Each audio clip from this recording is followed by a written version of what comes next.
Two guys in the dark.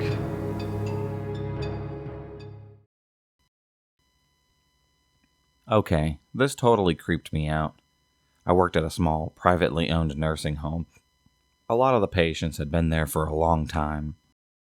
Naturally, I was silly enough to take the night shift for 2 weeks right out of school to cover the night nurse who was ill. This place had these old hallway lights that they had to stick a paper clip in this slot to the wall just to turn them on and off. Real safe, right? There was one on each end of the main hall. I carried the paper clip on my keyring. So there I am one night. I come in at 11 to take reports, set up supplies and all that. I shut out the lights. The only light is. So there I am one night. I come in at 11, take reports, set up my supplies, things like that. I shut out the lights. The only light is from the lamp on my desk, and the eerie red exit sign that casts this red wash all over the walls. Anyways, I'm standing at the med cart, stocking med cups. I feel a whoosh of air. It's winter, and no windows are open. I hear a rustling sound. Think that it's the resident in number 3 who is restless sometimes at night. His room is about 6 feet from the med cart. Now, being the brave nurse that I am, I decided to check to make sure that he's not trying to get out of bed.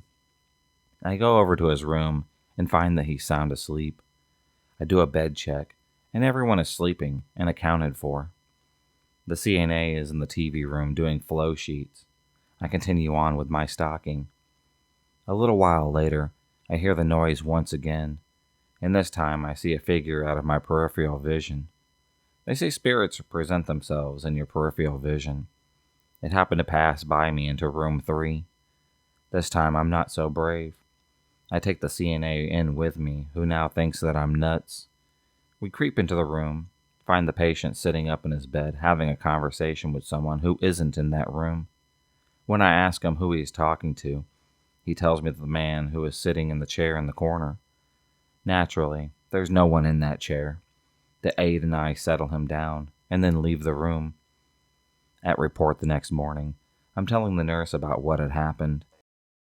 Before I could say anything else, the PT was talking to me. She said the man sitting in the chair in the corner, right?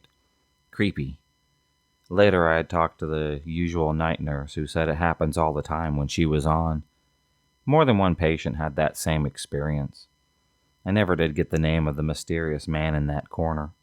In any case, that happens to be the end of my night shift stint. I was too creeped out by that to even bother to do another night shift from there ever again. And honestly, I hope that night shift nurse has fun with that. I'm out. Verifying death is always sad, but my friend tells the funniest stories about how creepy his first verification of death was. This is not to disrespect anyone. Black humor is a huge part of a doctor's coping strategies. He was on a night shift a few weeks into his first job as a qualified doctor. Got a call from a ward to say a lady had passed away. An expected death, hence, he hadn't been called about her before. And could he come verify and do all the paperwork? It's a busy shift with a lot of sick people to see, so he takes several hours to get there. He goes up. They tell him that she's in room 8. The door to room 8 is slightly ajar, and the room is dark. Now, she was in a side room, but most patients were in shared bays of 6 beds, so you get into the habit of not turning lights on. In his nervous haste to make sure that it didn't look like he was nervous, he slipped into the room, armed only with his little pen torch. The window was slightly open, and he swears the blind rattled against the sill as he crept towards the bed, the tiny circle of light from his torch picking out the rumpled white hospital blanket. Only a very slim rise showing where she lay, as she was a tiny old lady, just skin and bones. Finally, the light plays over her face, and he has to bite back a little scream, nearly dropping the torch. For whatever reason, her pose in death is one of a horrified and horrifying snarl.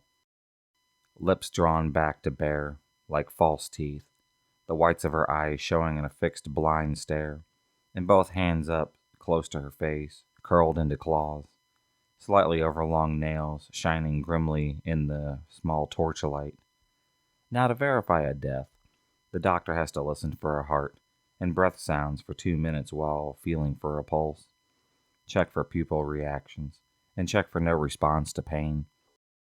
He flicked the torch dutifully across her flared eyes, forced himself to shuffle close enough to touch, first to check for response to pain, then to settle shaking fingers on her throat, so close to those furiously grinning teeth, to feel for a pulse, to get a stethoscope under the collar of her gown, under the blankets, as he has to lean in even closer, almost nose to nose with her now, unable to draw his gaze away from hers. He has to stand like that for 2 minutes, the seconds crawling away as he stares into that screaming face.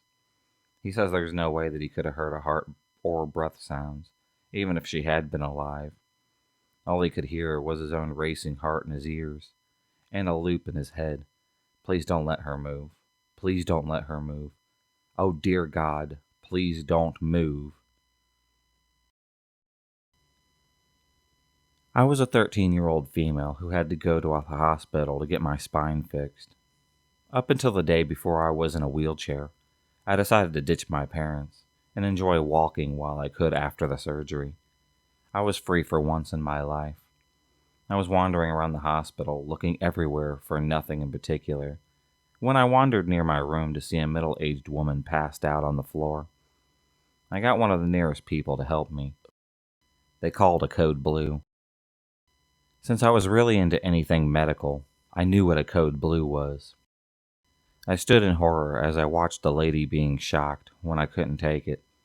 I was watching some random lady being brought back from the dead.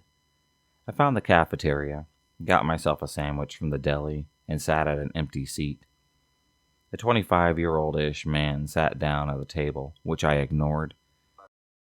He muttered to me that he was thankful that I found his wife.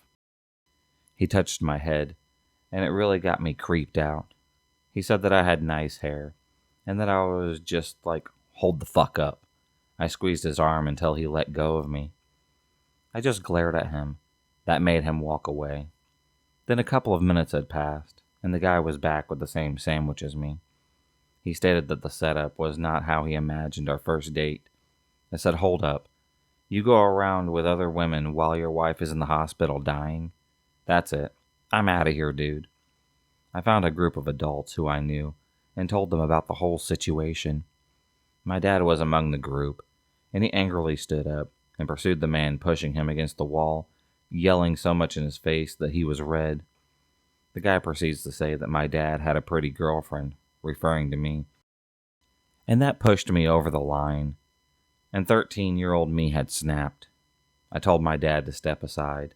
I gave that guy 2 black eyes and a bloody nose. My dad had never been prouder of me.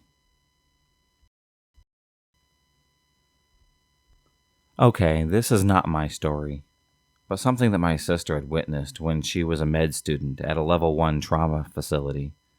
A guy comes in from MVA motorcycle versus truck. She said that he was a Waffle House hash brown, sliced, diced, and chunked. The guy is able to talk at the beginning, drunk, cussing the nurses out, and doctors trying to help him. Not a nice guy per se. They end up making the guy preserve the airways, and the guy is going downhill fast. He codes, but they manage to bring him back. Suddenly the guy comes completely to, rips out his tubes, grabs my sister's hands, and let out his breathy little scream. Don't let me die! I'm going to hell! Please don't let me die! This freaks everyone out, including my sister. The guy says that he woke up in hell, on fire, and keeps begging someone to check his feet for burns. Nobody could believe that he pulled out his tubes and was talking. Despite everything they did, the guy still happened to die. My sister said that they were all freaked out about it for weeks on end. The past couple of years I've been battling with mental illness, and as a result I did a lot of self-harm, and even got to the point where I swallowed pills to kill myself a couple of times. But this is irrelevant. Due to the couple of times that I overdosed, my parents brought me to the hospital where after being tortured with lots of IVs. and medical attention for a couple of days. I was sent to what was basically a mental institution. For the record, this was nothing like you see in movies, but some of the stories that I've heard from the other teenagers that were in there. Before I start, I want to remind everyone that these are not any of my stories, and I'm retelling what was talked about when we had group therapy, and what they said during the times that we had breaks. Names and details have all been changed for privacy. For the first story, the name I'll use is Emma. Emma was quite unique and was super sweet. She was the first person to introduce themselves to me after I was institutionalized for the first time. At first glance, she seemed like she didn't have a care in the world and didn't belong in this place. This was not the case, though. Emma revealed that there were two voices in her head. These voices would argue nonstop and would drive her insane. They would force her to make decisions that she did not want to make. Sleeping was impossible due to how loud the two of them were. She told me that one of the voices was her friend who had killed himself previously. These voices would also tell her evil things, such as to self-harm, end herself, or kill others, and so on. When she was put on the medication to stop them, it only made them angry and made everything much worse. They would tell her things like she wasn't worth it, no one loves her, and that she should just die. It was horrible, and hearing the things that the doctors would tell her to do to cope made me want to cry for her. Doctors can be fucking assholes, especially doctors that work with mental illness. Please never try to put yourself in one of these mental facilities. They are horrible, and it's not a game. These things are very real. But hey, Emma told me that the voices in her head liked me. That's not funny. I'm sorry. I'd like to share a lot more stories, but as I'm writing this, I feel guilty for posting their stories. If people enjoy this, I definitely will share more. But this one was really scary to me. I'll call this girl Callie. Callie was a very hard ass at first glance. And honestly, for the first day, I was scared of her, even though she was a skinny, blonde-haired girl. But her story gives an excuse as to why she'd be scary. Apparently what went down was she was in her home with her mother, her father, and a little brother. An armed man had broken in, ended up murdering both of her parents right in front of her, and her little brother's eyes. She was forced to stay with her aunt, her grandmother, and other family members who always seemed to neglect her because no one wanted to deal with such a mess-up child. When she was living with her uncle, he physically and sexually abused her. For Callie to be able to trust anyone was pretty much impossible. Her pastor ended up stepping in and started to help take care of her. I'm pretty sure when I met her, she was living with her grandmother, but that was a year and a half ago. This experience was life-changing for me because I have never been exposed to such evils of life. It opened up my eyes and changed me. I'm so much more of an accepting person now, and it taught me to never judge a person because you don't know anything that is going on in their life. I'm sharing this because these stories were interesting, and I thought people would enjoy hearing it. I also wanted to share this just to say mental illness is very real, and not a joke. If you enjoyed this video, please subscribe, like, and hit the bell for notifications on future videos, and become a stalker of the night. And I'll see you next time.